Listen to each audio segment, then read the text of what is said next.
The first stroke in a 4-stroke engine is to suck in a mixture of fuel and air, which is then compressed in stroke 2, ignited in stroke 3, and exhausted in stroke 4. It's only really the first stroke that we're interested in today, which is where the engine sucks in that mixture of fuel and air. And the real magic then is how to get the right amount of fuel and the right amount of air in the right condition and at the right time into the cylinder for the engine to run smoothly. And the way that that used to be achieved is by using one of these. It's called a carburetor.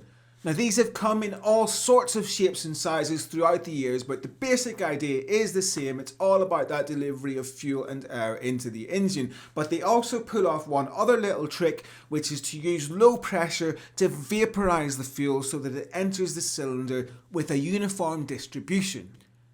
In our cross section here we can see the throttle valve at the bottom, which controls the amount of air that flows through the carburetor, which then in turn changes the amount of fuel that's sucked in along with it. This week we're going to get the carbs off the R6 and get them nice and clean. This is a fundamental part of the engine, so the better condition these are in, the better the bike's going to run. Alright, so we're back, it's a new day, and what we're going to do this time is remove the carburetors and give them a good clean, see what they're like inside, and replace anything that needs replaced. Now you can see them here, they are absolutely bogging. Look how dirty these are, they're absolutely covered in crap. It's not a bit of wonder that this motorbike does not run that well. Look at the flipping state of these. So, I mean, on one hand, that's really bad, and I hate to see it, but on the other hand, I mean, it's kind of good because, you know, we want to get this bike running better, and it's not always clear why things aren't running properly, but I'm looking at this right now and I'm thinking, well, yeah, that makes sense. That's why it runs like a bag of flipping spanners, because of the state of these carburetors. How can anybody let it ever get like this? I do not know.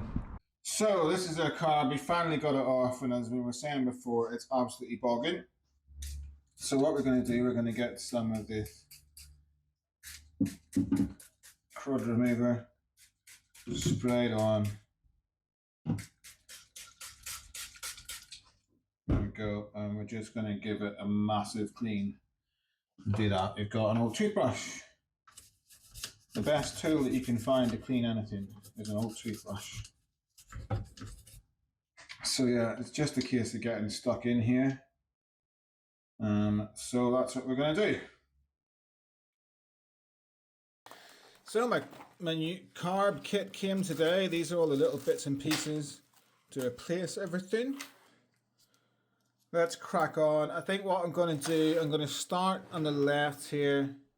I'm going to do this one first.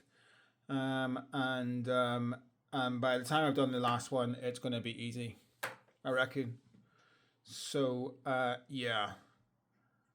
So yeah, we pulled this first one out, and then we've got it matched up with our new part right here. So that's great. They can sit there off to the side and keep an eye on what's going on then. Then we need to take this one apart as well. I had a little trouble with this central thing, but I got it sorted out off camera. So that's fine. So this is like a 3-part piece, this one. First is like this little screw end that comes off the end, just that little thing there, just off the end. Again, we'll match that up here. So this is where I'm matching my stuff up. That's the first jet that we took out. This is the second piece that we took out. And then the rest of this just comes out. Move the camera back.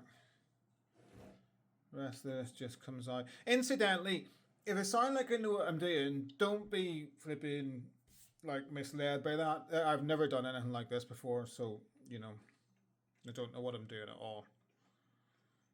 Just trying to get my way through it, and then this comes out in 2 little pieces there.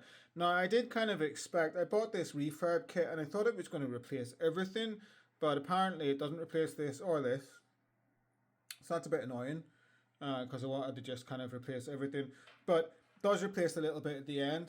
And then the final bit is this one here, and this one, it depends how tight this is in, can adjust the oxygen flow, I think it is. So what you want to do is you want to get these back in roughly the same places where they're in already to save you a bit of time when you're doing tuning later. Just going to confirm that that's the case with a quick video here. Bear with me. So yeah, while we take this one out, I'm going to just remember how far it's screwed in essentially. And that one pulls out. That's it there. And hopefully in a little bag we've got one of these as well, although I don't see it. Maybe it's that one in plastic. It should be that one. Is it that one? Yeah, they're like the same. Okay, now you can see here what we've got. This is the one that we took off, and it's also got a little rubber doodah on the end. So we're going to put the spring on. There we go. And now, so this is the one that we took off, and this is the one that we're putting back on. So you can see it's the same now. It's got all those bits on it. That's going to go in there. So we'll just put this back together like that. So we'll get that in. Obviously we don't want to cross thread or anything like that, so be nice and careful getting that in. And then I've got my little mini ratchet. Incidentally, see this little socket set? Got this from B&Q or whatever it's called nowadays. 20 quid. One of the best purchases I've ever made. Super high quality, little mini socket set. It's absolutely fantastic. It's so useful. I use it all the time. Yeah, great purchase. Totally recommend that. So we just want it all, you know, in place firmly, but like, you know, not over tightened or anything like that. And again, just make sure this is straight. So what I'm going to do, I'm going to put it up this way so it's going straight down in. If there's a lot of resistance, then, you know, there should be some resistance as it goes in, but not too much. And there we go, that's in nice and tight as well. So that wasn't as hard as I thought it was going to be. That's this side of things taken care of. Next thing we're going to do is flip it over onto this side, and we're going to pop these diaphragms back on, and we've got some new needles as well. There we go. In there. And then that fits very nicely. So yeah, that's not too difficult. You know, that's what you find with any of this stuff, you know, and something that I've learned, and one of the reasons, or probably the only reason why I'm even happy to even consider, you know, cracking on with something like this, is that all this stuff is often looks complicated, and then when you actually get stuck into it, it's never that hard, you know. So I finished this off, and then I realised I made a massive mistake when I finished it. Maybe you noticed while I was doing it, but these springy boys need to go in below these caps. So I'm going to take these off again. So yeah, you can see there where it fits in, and then fits in over the green thing.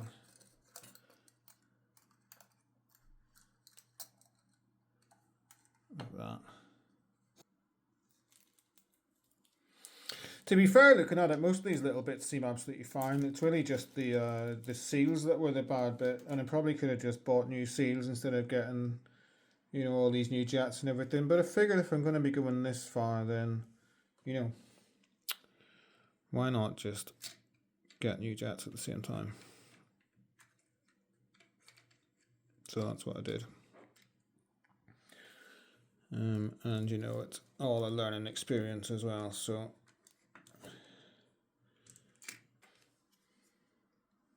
yeah, I'll just show you that again.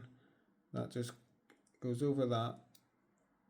There's a little end bit in this, see the little hook and a little loop. So that little loop goes over that and then just hangs off like that. And the float goes into place, and that little boyo goes down. Just down there. And then there's a bar that goes across here and under that screw. And that's what holds it in. There we go. So that's great, and now we're on to the last bit then, which is this and this little cover. And it was just, you know, and So why we did all this and got all this new stuff is that this particular seal here was really badly degraded, and wasn't going to do the job properly. So this was really what this was all about, was replacing this seal, and the rest of the stuff probably didn't need done, to be fair, but we did it anyway. And there we go, our carbs are all back together, lovely and clean, lovely and shiny, new ports, new jets, and hopefully everything's going to work out really well. This is what happens when you open your throttle just by about here. So you twist your throttle, and this is what happens when you do that. When the greater amount of air goes through there, then it pulls more fuel out of the little jets at the same time in a nice fine mist. So it automatically increases the amount of fuel when you increase the amount of air. And it's really simple. Your throttle cable is just simply attached to that. You twist the throttle and it twists that, and that's how your throttle works. Back in the olden days anyway, obviously new stuff doesn't work like this. It's all electronic nowadays. But that's how the old stuff works, just right there. So yeah, that wasn't so bad in the end. It was really scary to try and start dealing with carburetors, but yeah, it was easier than I thought it was going to be. And hopefully the outcome's going to be amazing. There we go.